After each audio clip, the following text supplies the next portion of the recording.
Good morning student. आज हम class 12th की यूनिट नंबर 4 डिटर्मिनेंट स्टार्ट करने जा रहे हैं। डिटर्मिनेंट को हिंदी में हम सारणिक बोलते हैं, जिसका लेक्चर नंबर फर्स्ट आज स्टार्ट करेंगे हम। तो सबसे पहले आता है कि सारणिक की परिभाषा। सारणिक की परिभाषा। सारणिक की परिभाषा क्या होती है, ध्यान से सुनना। सारणिक सदैव वर्गाकार होता है। सारणिक सदैव क्या होता है? वर्गाकार होता है। सारणिक कभी भी आयताकार नहीं होता है। तो सारणिक एक वर्ग आव्यूह से संबंधित सारणिक एक वर्ग आव्यूह से संबंधित एक निश्चित संख्या होती है। सारणिक क्या होता है? वर्ग आव्यूह से संबंधित एक संख्या होती है, उसे हम क्या कहते हैं? सारणिक कहते हैं।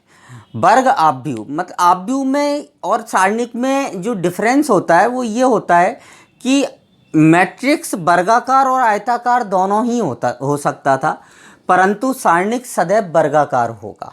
सारणिक सदैव कैसा होगा? वर्गाकार होगा। सारणिक कभी भी आयताकार नहीं होता है। तो सबसे पहली बात आपको ये याद रखना है सारणिक और आव्यूह में अंतर में, कि सारणिक सदैव वर्गाकार होता है, परंतु आव्यूह मैट्रिक्स वर्गाकार एवं आयताकार दोनों ही हो सकता है। सेकंड अंतर आता है कि हम सारणिक का प्रसार कर सकते हैं। सारणिक एक संख्या को निरूपित करता है। किसको निरूपित करता है? सारणिक। या हम ऐसे भी बोल सकते हैं, सारणिक एक ऐसा विशिष्ट प्रकार का बीजीय व्यंजक होता है या निश्चित संख्या होती है। मतलब सारणिक का हम प्रसार कर सकते हैं, परंतु आव्यूह का कभी भी प्रसार नहीं किया जा सकता है। तो ये एक मेन जो दो डिफरेंस होते हैं सारणिक में और मैट्रिक्स में, ये आप सभी लोग नोट कर लें। और सारणिक की डेफिनेशन आप कैसे लिखेंगे कि सारणिक प्रत्येक वर्ग आव्यूह से संबंधित एक निश्चित संख्या होती है। सारणिक प्रत्येक वर्ग आव्यूह से संबंधित एक निश्चित संख्या होती है। जैसे मैट्रिक्स होता है आपका A इक्वल टू, जैसे मैट्रिक्स लिया मैंने A11, A12, A21 और A22। ये 2x2 ऑर्डर का मैट्रिक्स है। अब इसके जो सारणिक होगा, इस सारणिक को हम या तो डिटर्मिनेंट ऑफ A या सारणिक A, और कभी कभी इसको डेल्टा से भी निरूपित करते हैं और इसको इस टाइप से लिखते हैं। सारणिक को दो वर्टिकल लाइंस होती हैं पैरेलल, A11, A12, A21 और A22। हम इस टाइप से सारणिक को क्या करते हैं? डिनोट्स करते हैं। सारणिक प्रत्येक वर्ग आव्यूह से संबंधित एक निश्चित संख्या होती है। इसको डिटर्मिनेंट ऑफ ए, इस सिंबल से सारणिक ए और डेल्टा से निरूपित किया जाता है। अब सारणिक में आता है सबसे पहले सारणिक का मान। सारणिक का मान कैसे ज्ञात करते हैं या सारणिक का प्रसार कैसे करते हैं, तो अब हम सीखेंगे। ध्यान से सभी स्टूडेंट ध्यान से देखेंगे। सारणिक का प्रसार। सारणिक का प्रसार करना।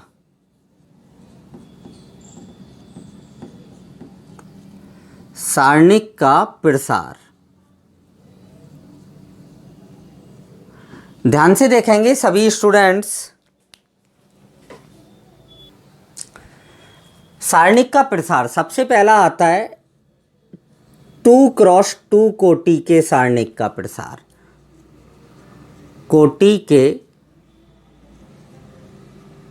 के सारणिक का प्रसार 2x2 कोटि के सारणिक का प्रसार देखेंगे सबसे पहले। सो आप ध्यान से देखेंगे, डेल्टा बराबर एक 2x2 कोटि का मैंने मैट्रिक्स ले लिया, सारणिक ले लिया, सॉरी। तो आपको ये याद रखना है कि ये मल्टीप्लाई तो ऑलवेज पॉजिटिव होता है। ये मल्टीप्लाई कैसा होता है? पॉजिटिव। और ये मल्टीप्लाई ऑलवेज कैसा होता है? नेगेटिव। और ये होता है आपका पॉजिटिव। सो इसका प्रसार क्या आएगा, A11 A22 माइनस A21 और A12। ये होता है आपका 2/2 कोटि के सारणिक का प्रसार। अब देखें हम 3/3 कोटि के सारणिक का प्रसार। सेकंड आता है 3/3 कोटि के सारणिक का प्रसार। ध्यान से देखेंगे सभी स्टूडेंट, 3x3 कोटि के सारणिक का प्रसार कैसे करते हैं। डेल्टा बराबर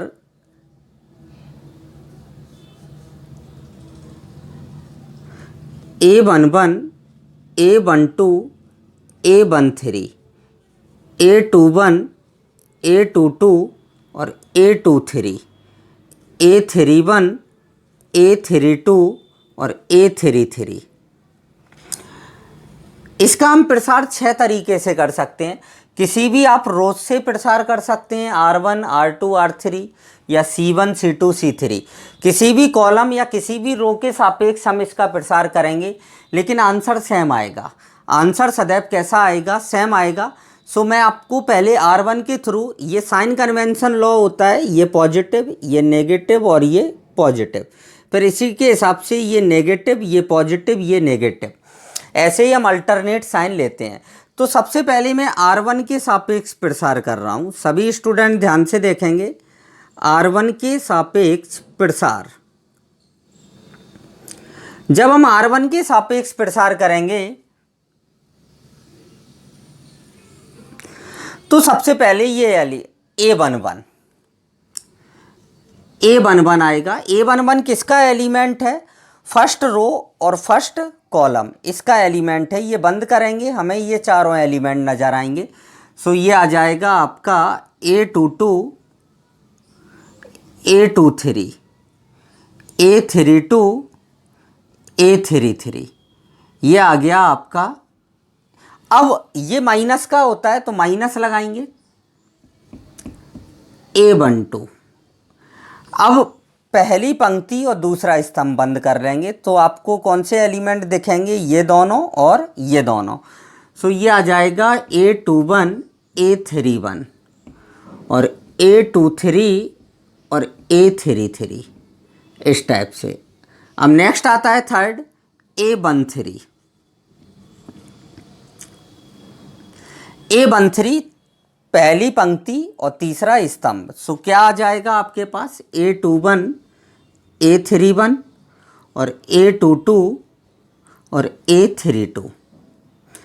अब इनका प्रसार करेंगे 2/2 ऑर्डर का, ये पॉजिटिव और ये नेगेटिव। सो क्या आ जाएगा, A11 A22 A33 minus A32 और A23, ऐसे ही माइनस का A12, ये पॉजिटिव और ये नेगेटिव, मतलब A21 A33 minus A31 A23।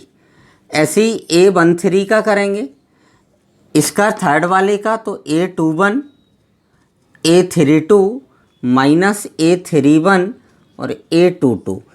सो आप ये R1 के थ्रू प्रसार नोट करें, फिर हम एक C2 या C1 के सापेक्ष और बताते हैं। अभी हमने R1 के सापेक्ष प्रसार देखा था 3/3 ऑर्डर के सारणिक का। अब हम एक प्रसार और मैं आपको करके बताता हूँ C2 के सापेक्ष। जैसे C2 के सापेक्ष प्रसार करेंगे तो ये नेगेटिव ये पॉजिटिव और ये कैसा होगा, नेगेटिव होगा। तो आपको अब C2 के सापेक्ष प्रसार कर रहे हैं, C2 के सापेक्ष प्रसार।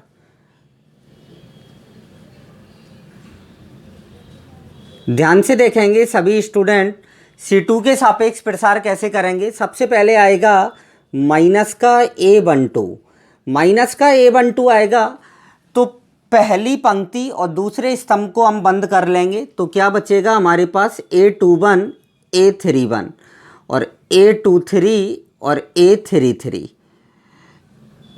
इसी टाइप से हम A22 लेंगे। अब दूसरी पंक्ति और दूसरा स्तंभ को बंद करेंगे। सो हमें मिलेगा A11 A31 A13 A33, फिर आता है माइनस का A32। तो तीसरी पंक्ति और दूसरे स्तंभ को बंद कर लेंगे। जब हमने इसको बंद किया था तो ये चारों एलिमेंट लिए थे। अब A32 तीसरी पंक्ति और दूसरा स्तंभ, सो क्या आ जाएगा A11 A21 और A13 और A23। अब आपके 2x2 ऑर्डर के सारणिक बन गए। सो ये पॉजिटिव होता है, ये प्रोडक्ट तो पॉजिटिव होता है, मैंने आपको अभी पहले बताया था।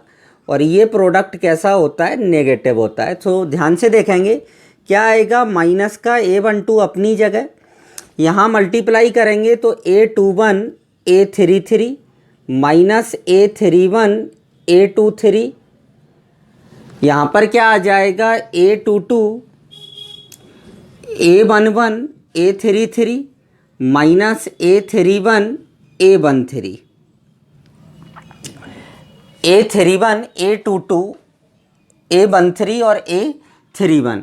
यहाँ पर A माइनस का A32 A11 A23 और माइनस का आ जाएगा A21 A13। सो हम इस टाइप से C2 के सापेक्ष प्रसार कर सकते हैं। आप किसी भी रो या किसी भी कॉलम के सापेक्ष आप प्रसार कर सकते हैं। प्रसार बहुत मोस्टली क्वेश्चंस में ही हमें प्रसार करना है। सो आप ध्यान से इसको सीख लें।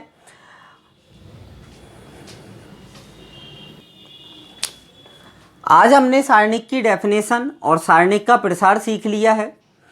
अब सारणिक में ही इसी में एक सारस डायग्राम आता है, तो वो हम अपने नेक्स्ट वीडियो में सीखेंगे। सो आज के लिए इतना ही। Thank you.